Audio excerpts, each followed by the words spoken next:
The views, opinions, and representations expressed on the K-Ghost Radio Network and its website are those of the host, guest, and participants, and they are not necessarily those of or endorsed by the network, its affiliated stations and broadcast, management, or advertisers of the network.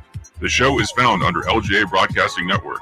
UFO Talk Radio can, but does not necessarily promote any particular lifestyle, belief, religion, political affiliation, or other personal practice. These shows are for entertainment purposes only, and they are not intended to treat or diagnose and or claim to cure any disease or condition, or give any medical or legal advice. All music is purchased and owned by LJA Broadcasting.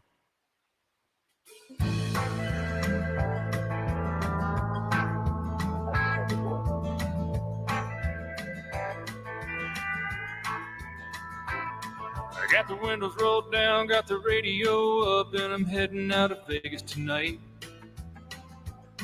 And it's a 1:30 on a 4-day run, and the desert is a welcome sight. I can see you there in that dress you wear, and it's keeping my foot on the gas.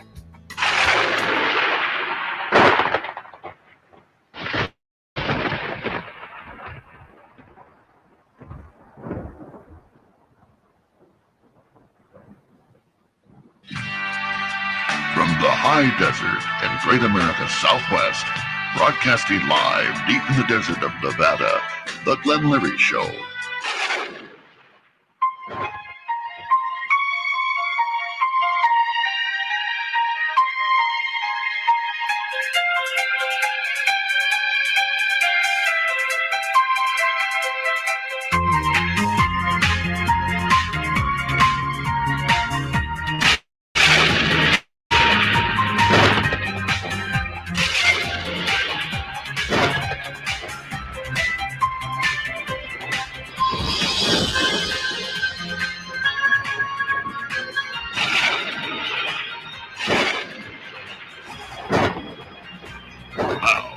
Some fun right along with us, broadcasting live deep from the...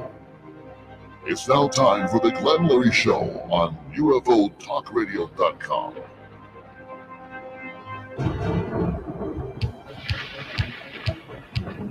I am here, everybody, and welcome to the show. I'm Glenn Leary, going to have fun with you tonight. Oh, we got a real great guest on tonight. His name's Tom Moore, and so much about him, I'll tell you for sure. Oh, yes. It is April 26th. Our showtime is now, and we are live, everybody. This is not a podcast. This is live. As you can see the clock behind me. Oh, yes. Good morning, good afternoon, good evening, wherever you may be from and time zone you may be in. And I say to all my good friends out there, we are live, of course, deep in the desert of Nevada. LG Broadcasting Networks bid you welcome. I do, too. To all our affiliates out there, small broadcasters and late-night drivers, ham operator 73's to you, and to the Silent Key, Whiskey 60 Baker Baker. You know who that is. Of course you do. W60BB, we do thank you so much again. KPFF, Sitka, Alaska, KBHR, we love you. And we are live again. Oh, my gosh. It's been a while since we've been on. We had some problems with thunder and lightning. Storms all over the country going on, as I can say. What do you do about that? You just let it happen, right? Well, it's just going to happen. Tell you for sure. We have a gentleman tonight coming on tonight, Tom T. Moore. This gentleman has written several books, and they're quite interesting. I got a chance to look them over.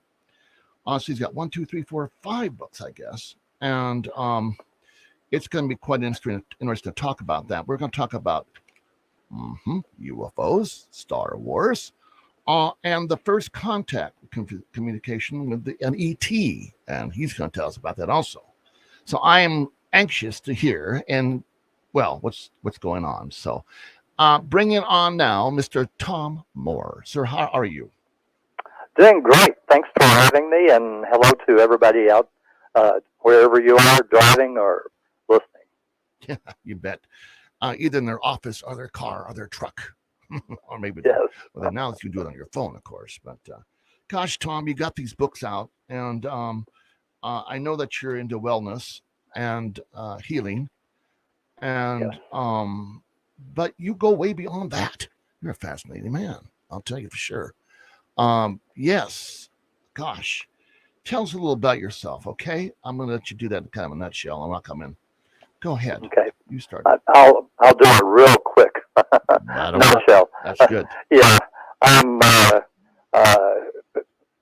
My day job is as the CEO of International Film and TV Program Distribution Company. Mm-hmm. I've written now 6 books. And I'm a telepath and have asked over 30,000 questions in a meditative state. So I've gotten fairly good at it. No one's perfect that does this, so I estimate I'm in the 80 to 90% accuracy percentile. Mm-hmm. And so one of the people that I speak to on a regular basis is an ET, and his name is Antura, and he's a member of my soul cluster. So he's had 800 lives on Earth, and mostly as an explorer. He was Sacagawea, if I destroyed her name, that led the Lewis and Clark expedition, and he was Marco Polo's uncle, who traveled the Silk Road. Wow. Before Marco wrote about it. So Mm-hmm. he's an explorer, and he's a member of a first contact team that's in a huge Syrian mothership that is orbiting the Earth at the present time. It's 3 miles wide and 20 stories tall, 11 decks, and crew of 900 plus their families, totaling 1,500 people from 37 different planets. My gosh. Oh my gosh. And they're just one of 25 of these motherships that are orbiting the Earth, taking millions of readings every day as part of what's called the Earth experiment. Uh-huh. Wow. I saw something in the sky years ago. It was huge, like 4 or 5 football fields, way up in space, and moving very slow, very slow. And I think that maybe that might have been a mothership. I mean, gosh, Sure. It's too big. And stars don't move. You know what I'm saying? Yeah. And the really big ships are not allowed near Earth. So if you can imagine from, the Star Wars movie, the what's it called, the Death Star? Yeah. They have things that are that big. Wow. But they're not allowed near Earth. Yeah. My gosh. So with how many people you said you think that's on that ship? It's a total of 1,500. 1,500. Yeah, most That's of the a lot people. I'll tell you for sure. The crewmen come from planets mostly where they lived underground, so it doesn't feel claustrophobic to them to be in a ship and live their whole lives there.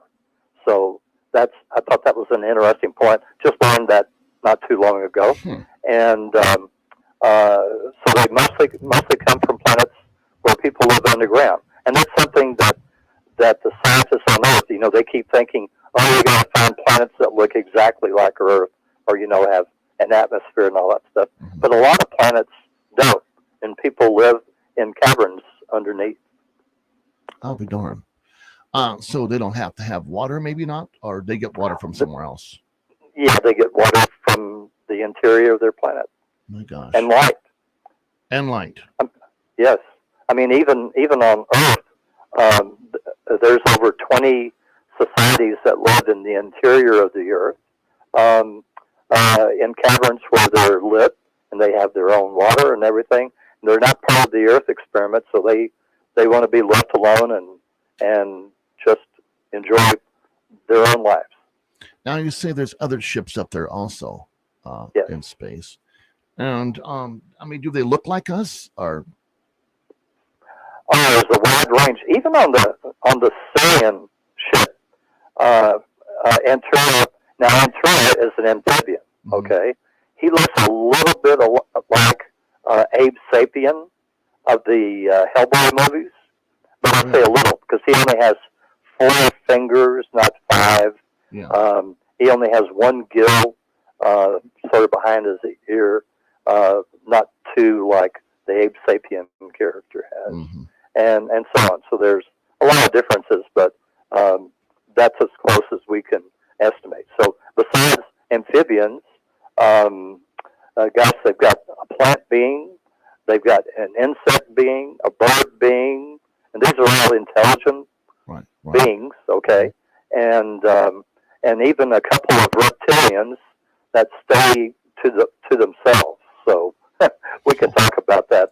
Are there reptilians on our Earth? I've heard that there are. I mean, is there or not? I mean, no. Okay, there are reptilian souls. Okay, the way the real Star Wars ended was that the reptilian Dracos that come from another galaxy and we're fighting the Star Wars with these planets in this galaxy for 27,000 universal years, which is 270,000 Earth years. They agreed to come to peace when they were allowed to have 10% of the souls that are having lives on Earth are reptilian souls, but they're not reptilians. It's just the souls. Okay. All right. So you think they have souls like our souls? Yeah, all souls are souls. Okay. I mean, even like my latest book is called The Gentle Way with Pets, Angelic Help for Your Animal Companions. Okay. Right. And in the book, I communicate with like dog soul.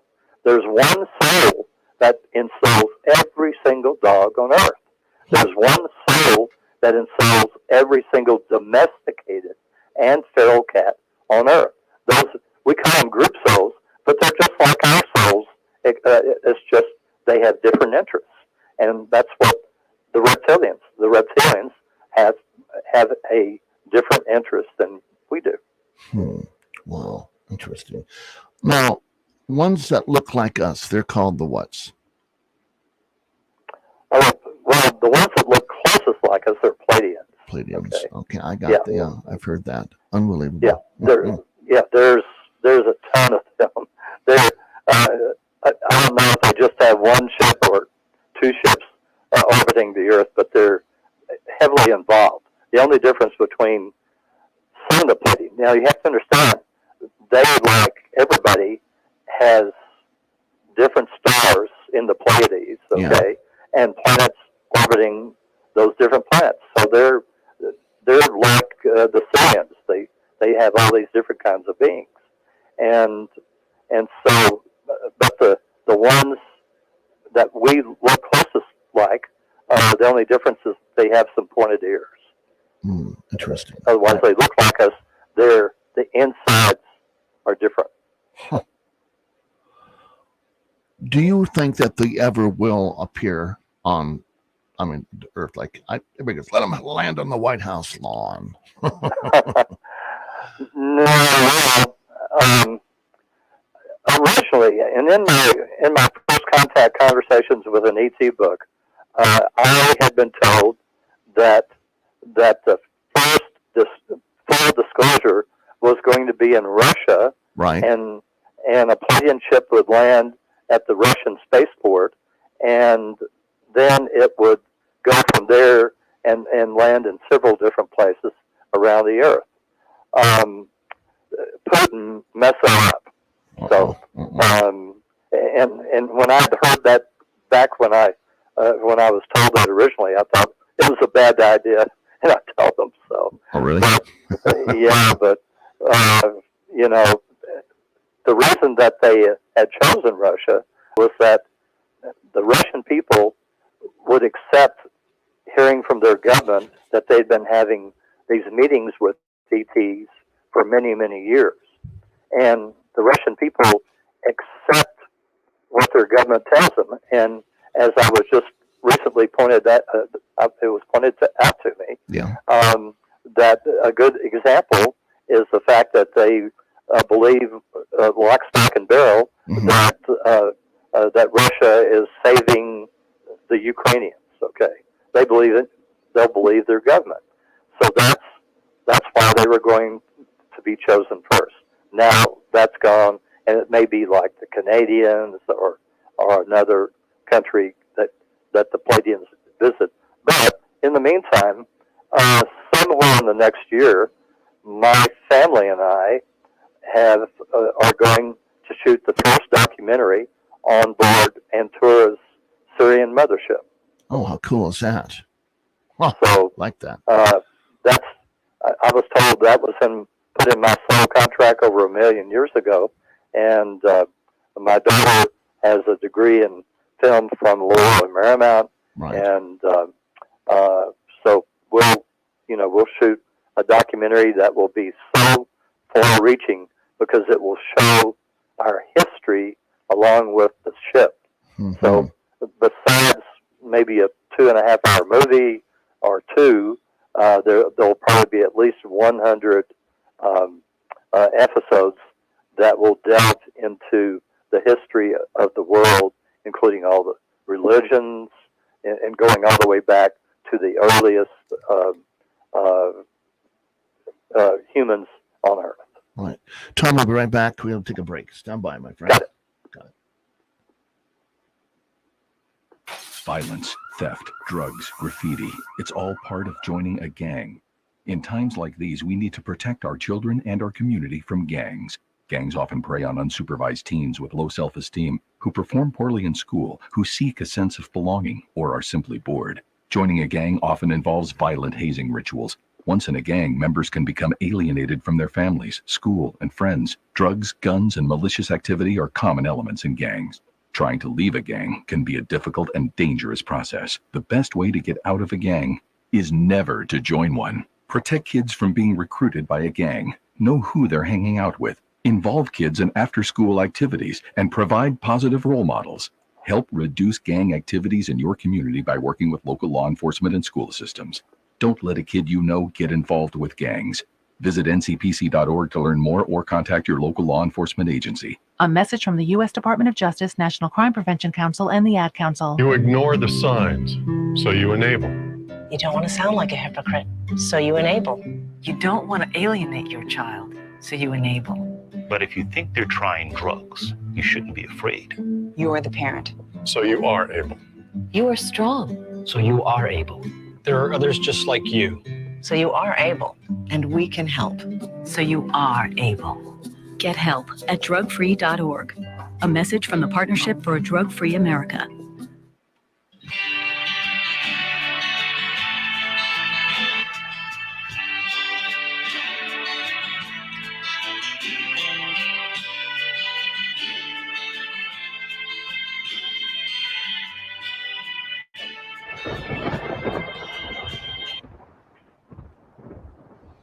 Well, we are back, everybody.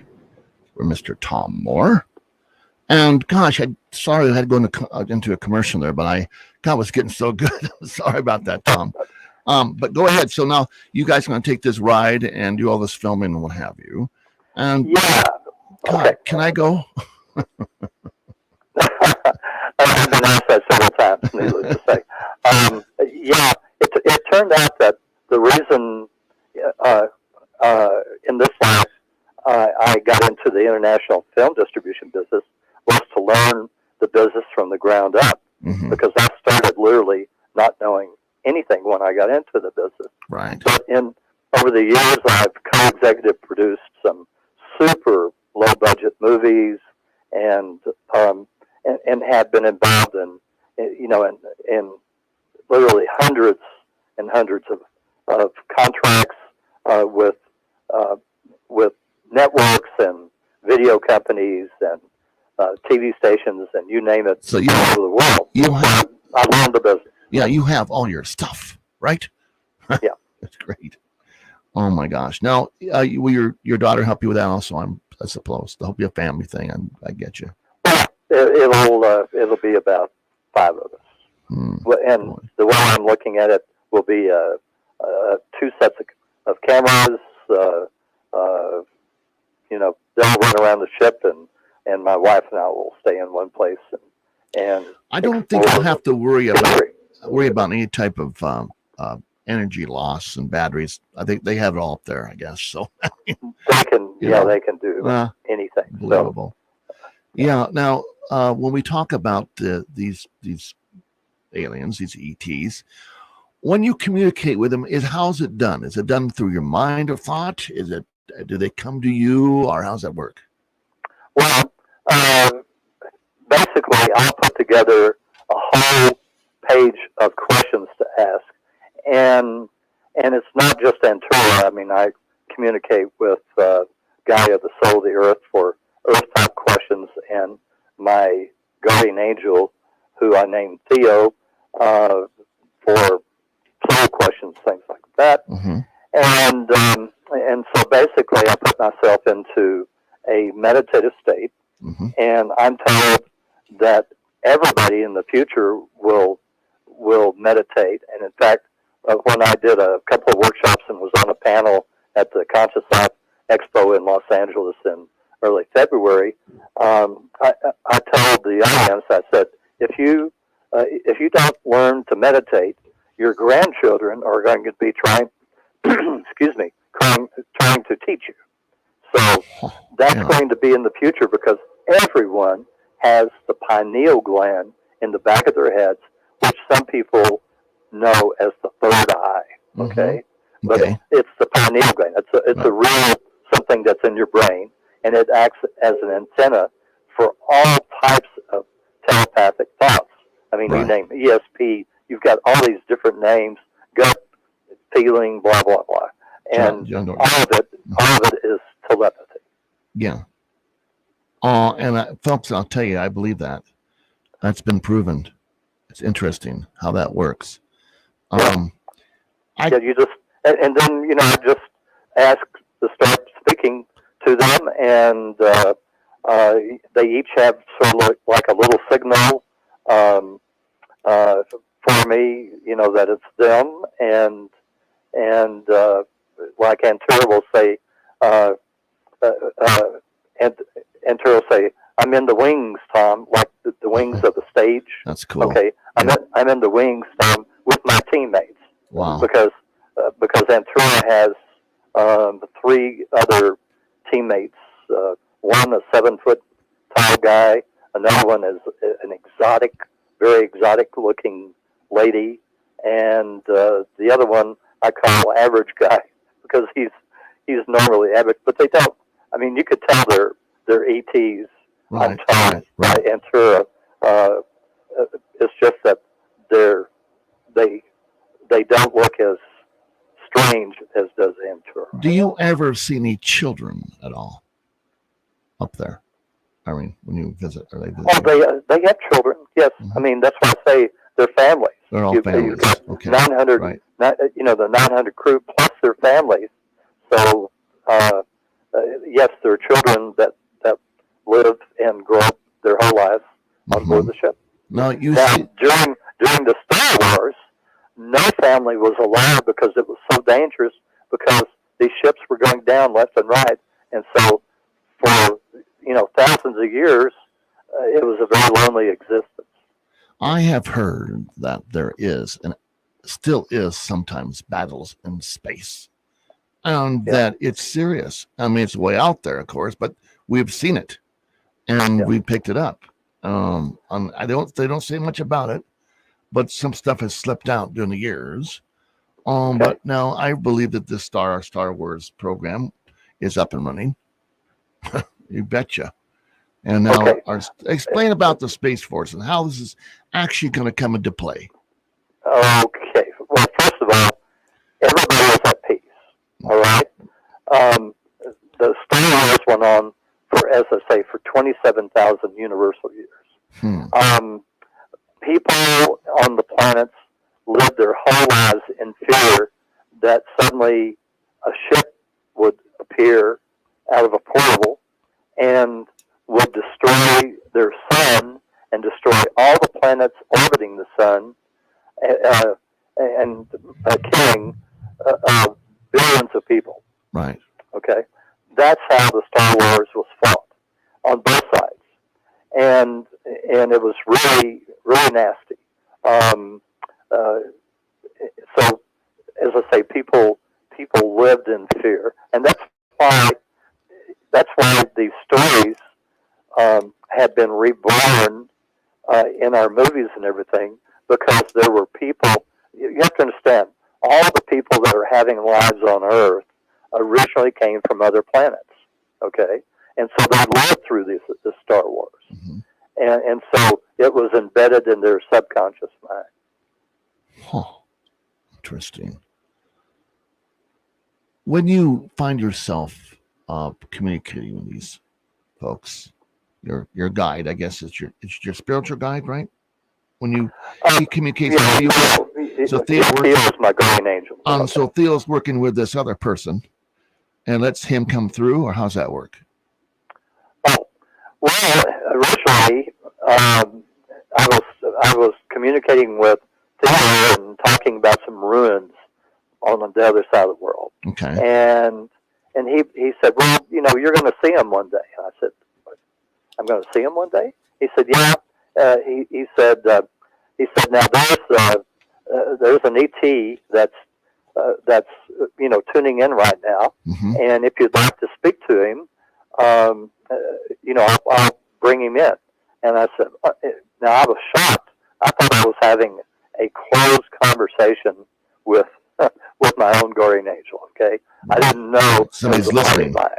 Yeah, it was a party line, to use the old thing. Right. And so after I got over my shock, I said, well, let me think of some questions, and I'll come back. And so 2 weeks later, I come up with some questions, and I started asking Antura questions. And I had a hard time getting his name. Uh-huh. I had Antu and stuff like that. But can we hear some of those questions? Would you read some of those questions off for us? Could you tell us? Oh, and the answer you may have gotten? Well, let's see. I know it's been tough. What do they let's see. Now this is going to be in my newsletter that I'm doing tomorrow. Okay. Right. Okay. And turn the wings time with my teammates. Okay. And Turan, any of the upper timelines, was anyone inspired to invent anything after seeing the documentary? Now you have to understand, I have to go back. There are 12 parallel Earths, right. And we're on timeline 6, which is a middle frequency. Okay. Okay, so the upper timelines typically get to do things before we do. And so the upper timelines have already been on the ship. So and 7. have already done their documentaries. 7. Okay. Yeah. Okay. Okay. And so nice question, Tom. Yes, a great many people got ideas. Some will actually see the light of day. Even art and music will be influenced. These are all allowed as they are positive steps. The upper timelines were allowed the run of the ship, except the engine room. How did the word of the Draco's conquest reach you Syrians since there was not a federation? Were they giving ultimatums? It was a combination of several things, Tom. Suddenly, other planets lost contact with the planets being overrun. The word spread quickly. And there was time in some instances for the planets to ask for assistance. That's when the war started. How many smaller groups of planets are there in the galaxy and the average numbers of each? Several thousand groups of planets, and the average numbers range from the 20s to over 100. Still quite small in comparison to our federation of 20,000 planets. Our ships interact with these groups from time to time, all very peaceful. Now that's in the newsletter that will go out this week. Oh, wow. Yeah. So every week are new questions, if you can imagine. I'm going to jump back to the book about the cats and dogs. If I may just briefly. I have a cat. I love cats and dogs. I'm a big time pet lover. And she's a kitten. She's been fixed now. She's she's pretty crazy. But how much do they really know? I mean, well, yeah, they're very tiny cell fragment. Okay, right. They're a very tiny cell fragment of cat cell. Now, cat cell is quite aware, and actually, that kitten of yours probably has been with you in who knows, maybe 100 other lives. We're real close. Unbelievable. Well, it's just crazy. So that cat's been with you before and we'll be with you again. Right. And I tell people, you know, when their dog or cat or whatever pet happens to transition, you say, I request the most benevolent outcome for my cat, whatever the name is, to come back for another life with me. And Dave tells me, he jokingly says, we take it to a higher level and you get your cat back. Right. I want my baby girl back too, my shepherd too. Yeah. I didn't say those words, so, but I hope it happens. Tell you the truth. Interesting. Okay, let's go back to Endura. Is that right? Entura. Entura. Yeah, I just wrote that down that way too. Okay. I got it spelled right, but you didn't say it right. Oh my gosh. Okay. So does your guy contact him all the time, or do you get somebody else? I only communicate with Antura because he's a member of my soul group. Okay. Uh-huh. And so we're real close. I mean, he knows my soul contract, which of course he's not allowed to tell me. And wow. So he'll give me little hints every so often, like, well, you know, your soul contract was to get into the film distribution business, Tom, because that's that's what you had to do in order to prepare for this. I didn't know that when I got into the film business. I was just looking for a new business after we'd sold an international wholesale tour company. Huh. Wow. And they laid this in your lap, or are supposed to be, as they say. Yeah. Now, what is the last book that you wrote? Is Atlantis? Was that the? No, the last book was that the Gentle Way with Pets book. Gentle Way. The book before that was Atlantis and Lemuria, the Lost Continents Revealed. Mm-hmm. And by the way, everybody can go to my website, www.thegentlewaybook.com, and you can sign up for my free weekly newsletter and also read samples of a couple of sample chapters of the books on the website, with the exception of the brand new one, which I haven't had a chance to get. I've just got your newsletter. It's great. Oh, thank you. Good stuff here. Every week is different. So the Gentle Ways, that's 1, 2, and 3, and they're different ones. Yes, they are, and the Gentle Way 3, my publisher, who is Light Technology in Flagstaff, Arizona, came to me and said, "Hey, we've got all these hundreds of stories that have been sent in to you about people living the Gentle Way lives and requesting benevolent outcomes and all, and we'd like to put these in a book, and we'll categorize them into chapters where they'll be about home, business, travel, et cetera, et cetera." Mm-hmm. And so they did all the work, and all I had to do was an opening chapter and a closing chapter. So it was a great book. Oh, fantastic. It's just not easy to write a book. Oh boy, I know that. No. And in fact, when the first time I found out I was supposed to write books, I was at a psychic seminar in Sedona, Arizona, put on by Dick Sutphen, Sutphen, and he was putting us under every day. So one day he put us under to do automatic writing, and I said, "Well, I'm going to contact this shaman in the 1600s that had been channeled for me by Robert Shapiro." And so I said, "Reveals the Mysteries, are you there?" And he said, "Yes, I am, Tom." And he said, "Wow." And I said, "Wow, that's fantastic." And so he went on to tell me that I was a shaman living in the same time period in the 1600s, and that I had reincarnated in this time period to reintroduce people to the Gentle Way. So I got the name of the first book the first time I ever talked to him, and he went on to say, "Oh, and you're going to write books." And I said, "No, I'm a business guy. I'm in film distribution.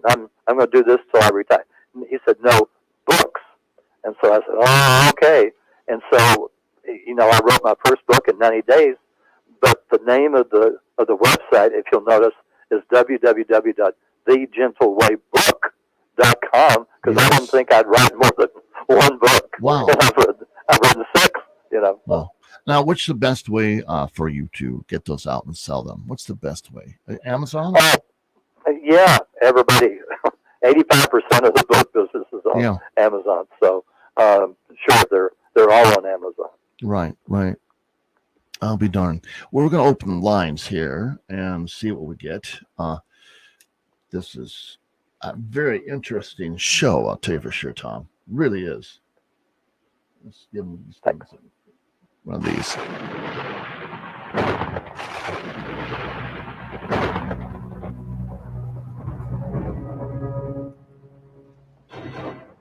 To call UFO Talk Radio, the Glenn Larry Show, deep in the dark desert of Nevada, call 702-874-1114.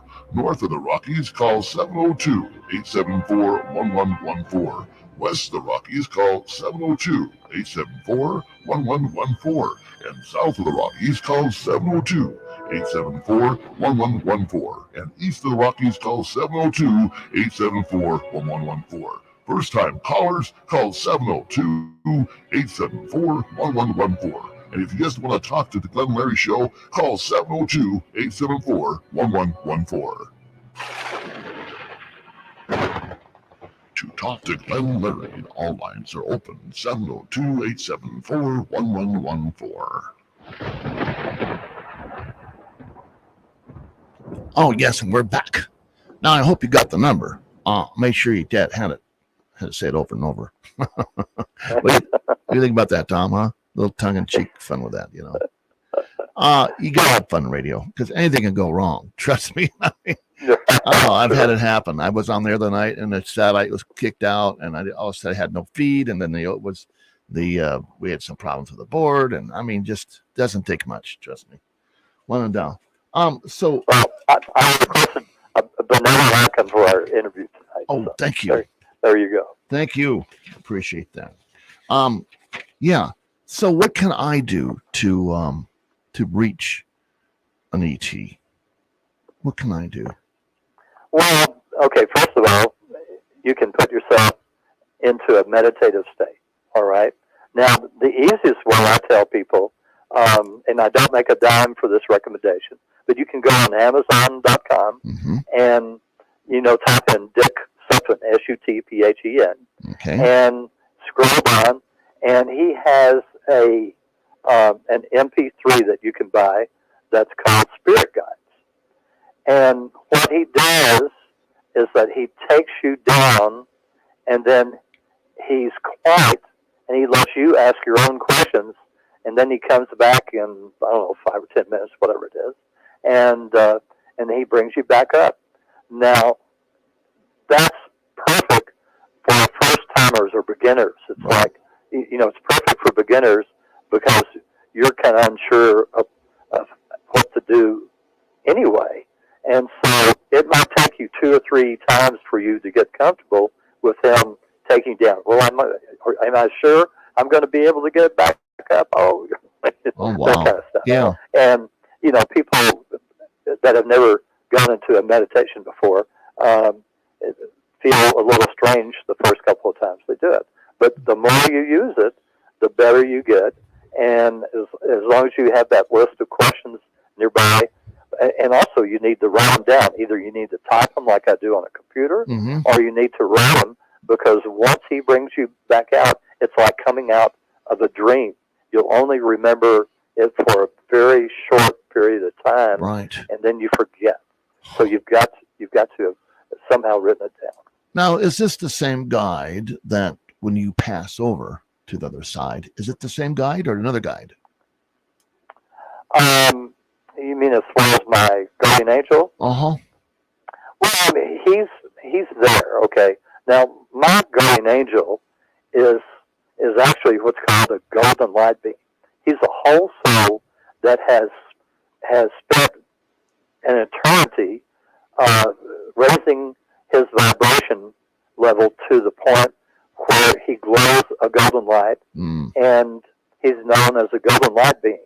And when Creator sent out a call for whole souls that would be around to assist us, if we wanted assistance, okay, we have to ask for it. Yeah. Theo said the job description was only golden light beings need apply. That he's jovial. Yeah, that's sense of humor. Okay, so yes, little humor, and so there are a little over 1 million of these whole souls, these golden light beings that take care of all of us, all the hundreds, thousands, millions of people on Earth, not only in this life, okay, but all of our lives on Earth, all going on at the same time because time is illusion for us. And each one of these lives that we have on Earth, there are 12 parallel lives. So these are really busy guys, but they're able to do that. So so Theo, takes care of me and thousands of other souls all at the same time. Wow. Gosh. So it's kind of a self-hypnosis type of MP3 the guy sends you or something. Yeah, it is. I mean, you've got to put yourself into an altered state, but you don't want to go too low, right, to the point where you go into a delta sleep. Okay, you go to sleep and you wake up. Oh, what happened? Right. So the nice thing about Dick Suffin's MP3s, the Spirit Guide, is that he takes you down, and if you feel like you're going too deep, then sit up in a chair, or don't lie on the floor where you might go to sleep. You've got to keep your mind to a point where you're cognizant and you can ask these questions, and then you listen for what are called thought packet answers. So you're in a lethargic type of sleep, not a somnambulistic, but lethargic or cataleptic, or I guess it's just the first step. They say it is lethargic. Yeah, it's just you're going into an alpha mode. It's called, and it's just a light. It's just a light transition. Right. You can pull out of it at any time you wish. Right.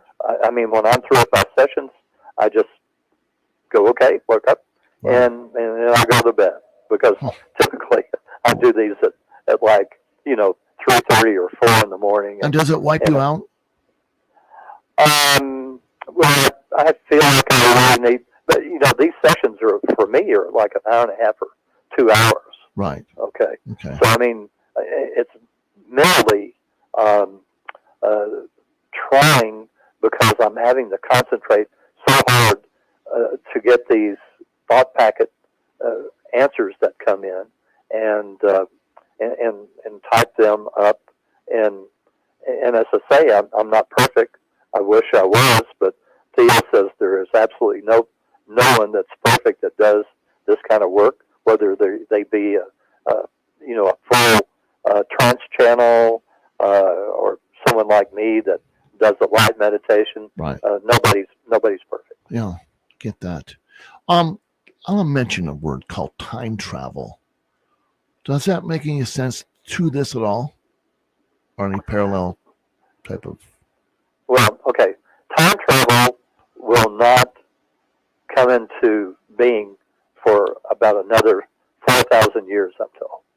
Okay. Okay, good. And I wanted to know that. And at that time, it will only be limited to anthropologists. Okay, who go back to study different time periods, and so there might be a couple of anthropologists in this time period, because the 20th and 21st centuries, when looking forward in the future, will be very important centuries, and so they will look at there will be anthropologists that will come back and study these centuries, but they also go back and look at others too. Now, when we talk about these other ships up there, they're not to be seen by us. Right. Do you think any of them have been seen by us? Maybe the cloak was not on or something? I mean. Oh, sure. Oh, yes. They make mistakes too. Sometimes no, I don't think they make mistakes. Oh. Sometimes on purpose. Oh, okay. I mean, look at the Phoenix Lights that happened. Right. I mean, that was on purpose. So there's, these ships. Now, what's interesting, you would think they'd be higher up, but Antura's ship is only 50 miles above the Earth, where our space station was it 110 or something. Yes. So they're pretty close, but it doesn't matter because they just changed the frequency just a little so that we can't see them. Right. And that's why if one of our fighter jets is chasing one of these quote UFOs, it just disappears. That's because they just switched the frequency and they're gone. They're gone. Yeah, unbelievable. To see this. So here they are up there. They can read all of our radio waves and what frequencies we're on all the time. Correct? Do you think they listen to us? Oh God, they listen to everything. They have all these scout ships and drones. If you see like 20 or 22 little lights in the sky, they're being controlled by one scout ship, and they're all taking readings. Right. And like I think they've taken it down, but in YouTube for quite a long time, the first inauguration of Barack Obama, there was a Fox newscast in Washington D.C., and there was an ET ship that zoomed across the sky about like 2,000 miles an hour, while it was taking readings of the whole million people crowd. Wow, that is amazing. Gosh. So they're doing that all the time. They take readings. You have to understand, the reason they're taking readings is that creator of our universe decided it wanted to see if we could work with 4 negative energies that exist, while the rest of our universe and the trillions of other universes all exist in 10 positive energies. Now, these energies will not be discovered for many years because no scientist is even looking for them, okay? Wow. But these are negative energies, and it's only surrounding our solar system, and we're in this space-time continuum containing these 4 negative energies. Eventually, when we go to the stars, starting in 3250, we're going to start taking little bits of this negative energy to other planets, and they will in turn take it to all sorts of other planets themselves, because it will help everybody start their vibrational levels raising again, because they've been at one level over several million years. They haven't grown. I'm going to give some shouts out to some people. Stand by. We'll be right back. Tom, thank you. Hang in there with us, buddy. Okay.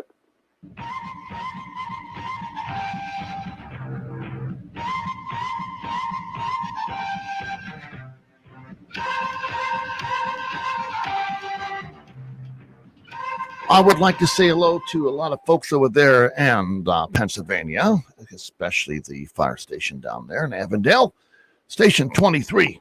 Oh, good to hear from you guys. Love you guys. Doing great work down there. Got a lot of folks all over the country. Got to say hello to, of course. My gosh, Tina's hair. Thank you, Tina. She's here locally. Nice gal. Cuts her hair free. Just cuts with anything. Donates to the station. What can I say? It helps. I can't have long-haired DJs anymore, right? I'm just kidding. But here we are again, and we're live. Don't forget about Ray's Honey. Thank you, Ray. They stopped in the other day and saw me, brought me all that beautiful, beautiful stuff, which was great. And his number is 702-885-1260. Yeah, great guy. And we have another caller here, but it's on the cell phone. My goodness. All right, let's get back to Tom. Tom, you there? Okay, so I can actually communicate with them, and by meditating and get to my guide, and my guide will help me in contact with this ET, correct? Yes.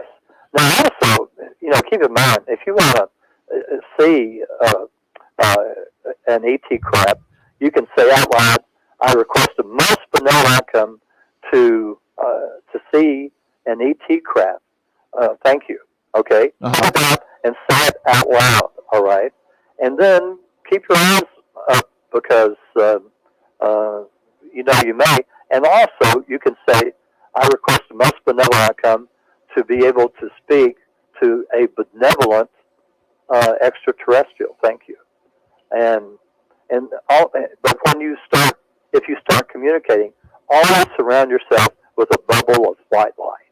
Okay, of white that light protects you. Okay. Yeah, that protects you because there are all these little negative spirits that were left over from creating this universe. Right. And they are more prevalent with the four negative energies than they have a little bit more power than they do with the 10 positive energies. Right. So we just have to watch out for them. Gotcha. Huh. So I have to watch myself. So, do you have many people come to you for help with this type of thing? Not really. I mean, I have people telling me that they are. Mm-hmm. I've got in this newsletter. Shirley writes, Tom, around 6 a.m. this morning, I looked outside my door and saw objects which I presume to be ET ships. One looked big, and a little back, I could see a smaller one. Was I seeing correctly? Why do I see them so frequently? How can I communicate with them? Would love to communicate with them. It seems that every time I see them, I am just automatically drawn to my front door. Why the interest in me? I don't mind, just wondering.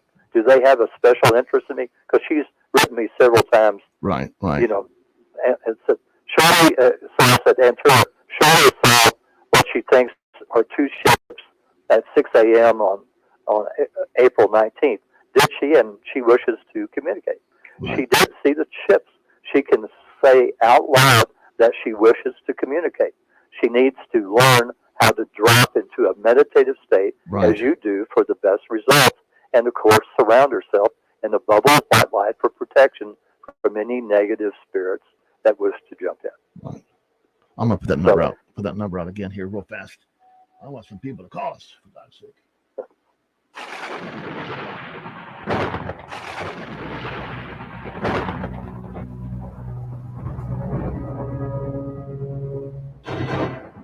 To call UFO Talk Radio, the Glenn Larry Show, deep in the dark desert of Nevada, call 702-874-1114.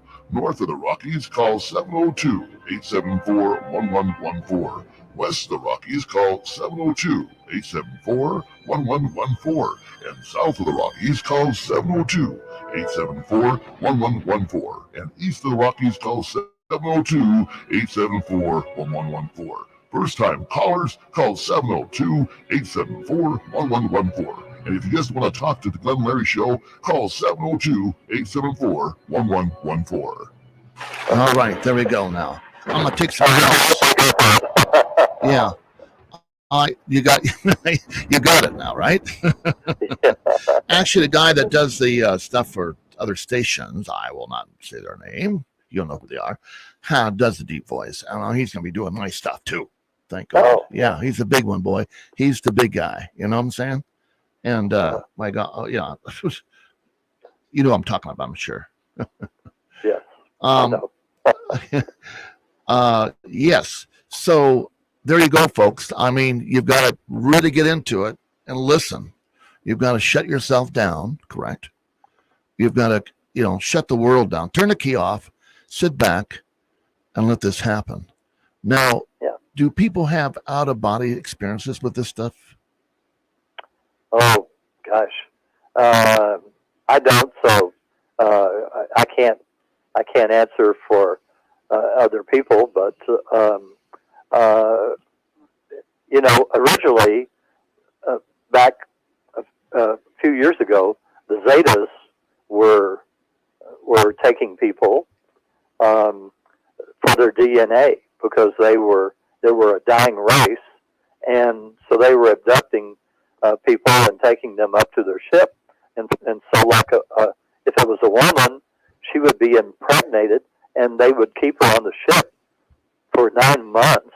What? And, Really? And she'd have the baby, and then she'd be put back where she was, within 30 minutes of when they took her, because time is an illusion for us. Yeah. And then they were able to eventually get that down to 4 months, and remove the fetus and send her back earlier. So that was happening, and but the Federation of Planets wrote they changed their laws and said you can't do that anymore, and so the Zetas had to stop. But they did have enough DNA to create this hybrid race that saved the Zetas. Wow. So it is a Federation law in space. There really is a law in space. I mean, well, okay. Our Federation has 20,000 planets. Right. And there's a couple of other federations that are in this galaxy.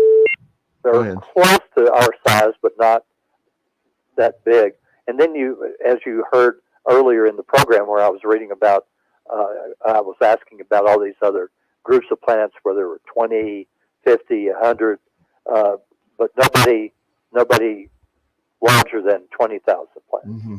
That's what our Federation. And the Federation did not come together until after the Star Wars, after peace was made with the Draco. Huh. So, but they said never again, and so they put together this federation. Interesting. My gosh. Let me just put them out here again here. To talk to Glenn Murray, all lines are open. 702-874-1114. And we do have a caller. And let's see who we got here. Hello, you're on the air, and welcome. You're speaking with Tom. And who am I speaking with, and who are you from? Hello, Glenn. This is Barbara. Oh, this is Barbara, one of our callers, Tom, that called quite a bit. She's, I don't know if you've ever heard of Barbara, but we're going to play her music for her, by the way. And Barbara, you have a couple questions for Tom, I hope. I do. Glenn, we just got home. Okay. Our son Trevor had a band recital at school tonight. Uh-huh. And I was listening to your show when we were driving home. Very interesting. What's the gentleman's name? His name is Tom Moore. Hello, Tom. Hi. How you doing, Bill? I'm doing well, Tom. It's very interesting, your topics tonight. I do have a question. We get together here at the community, and we have a little meeting, and we talk about UFOs and ghosts and these types of paranormal get-togethers. We have some wine. Me and the dog. Anyway, Joyce has and her son is in the Air Force, and they're saying that a lot of this Air Force footage is being released. What is your views on this? I'm sorry. What are my views on what? On the government's releasing some of the footage of this UFOs in this business. Well, of course, some of the UFOs are actually our government.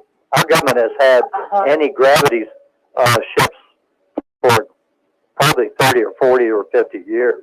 They just don't want to admit it. And I see. But they're limited. They're limited to just our atmosphere. They can't go to the moon or. Is this alien technology? Yes, they've been back engineering all of these crash. There are a number of ET craft that crashed in the late 40s and early 50s or so due to interference by our radars, and so they crashed, and most of the crewmen were killed, but some survived, and but they took these spacecraft and they started back engineering them, and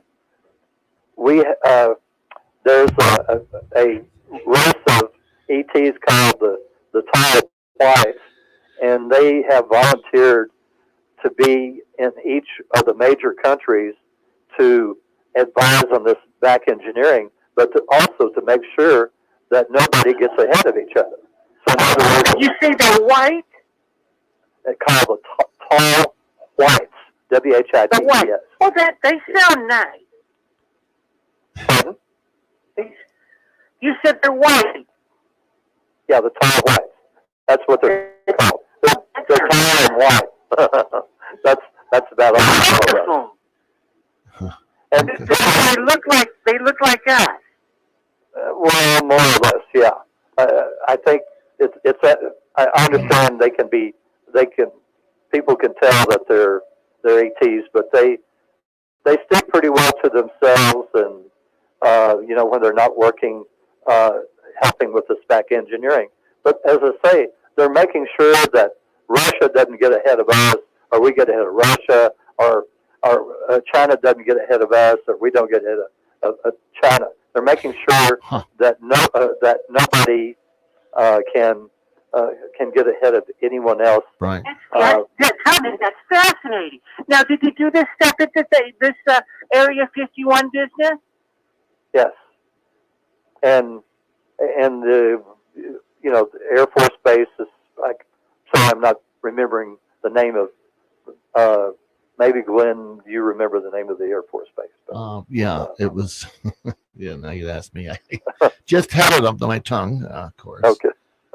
Not Patterson, but Rob Patterson's one of them. There you go, it's Patterson. Yeah. Okay, Barbara, we want to thank you. That's fascinating. Glenn, we did the trip to Texas the other day to visit my brother. Well, he's calling from Texas. Oh, yes, we were up in the Dallas area. That's where I am.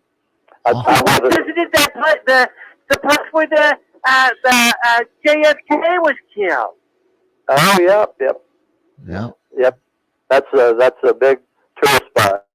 We went there and we took pictures and we went to the museum there. It's very nice, very wonderful. I sit on the street there and took pictures. And Steve was on the street, took a picture. There's an X where the president was killed. Right. Yeah. And yeah. Steve said he was looking for skull fragments. That's got to be long gone, Steve. Steve, it's long gone now. Yeah. Well, all right. Anyway, Tom, Barbara, thank you for calling again. I appreciate your calls. All right, we got it. Good to hear from you, Glenn. And Tom, it's very fascinating stuff. Do you have a book? Yes. Go ahead, tell him, Tom. I'm sorry. Do you have a book, Tom? Oh, yeah. I've got six books, and go to my website, www.thegentlewaybook.com, and you can read sample chapters on most of them, and you can buy them on Amazon. Excellent. Well, Glenn, you should definitely promote his books there on your website. I will. Trust me, Barbara. I'm working on it, kid. Have a good night, Glenn, and Tom. Nice talking to you. Thank you, Barbara. Bye-bye. Now, if we got time, and I don't know. Go ahead. I got okay. One thing, since she was talking about JFK, most of the time when I ask about conspiracy theories, they are conspiracy theories that people make up, and in order to get, on radio and sell books or whatever. But what was interesting, the one about JFK was one that I was told that Johnson did have a hand in. I believe that. I really do. So I believe that. I've really done a lot with the Kennedy assassination. Oh, okay. And I'm really into that too. And that's another show, but I'll tell you for sure it's going to be done again. And I've got some big hits on that one. I have the Secret Service guy, son, that worked at detail, and some things were said. Interesting stuff. Of course, the guys, Man in Black might visit me, but I don't care. Tom, I want to thank you so very, very much for being on the show. And we're going to have you back on again and get deeper into this. And if it's okay with you, and I hope that you enjoyed your time on the Glenn Larry Show. I did. Good deal. I did enjoy it. So, have a good evening, everybody. Sign up for my free newsletter. It's free. Yes. You can sign up on the first page of my website at www.thegentlewaybook.com and start getting all sorts of interesting questions that you'll read. Well, that's fantastic. And again, thank you so much, my friend. And that will conclude our show, everybody. Tom, what a great guy, man. Get his books. I mean, I insist that you do. I mean, you're going to love the guy. And Tom, great job. Tom Moore, everybody, on UFO Talk Radio, K-Ghost Radio. And I am Glenn Larry. And thank you for tuning. We'll see you next Tuesday night, same time. We're a little over. That's okay. We had fun. I'll be calling you back here, Tom. Thank you, sir. Oh, yeah. Thank you so very much. How much fun was that?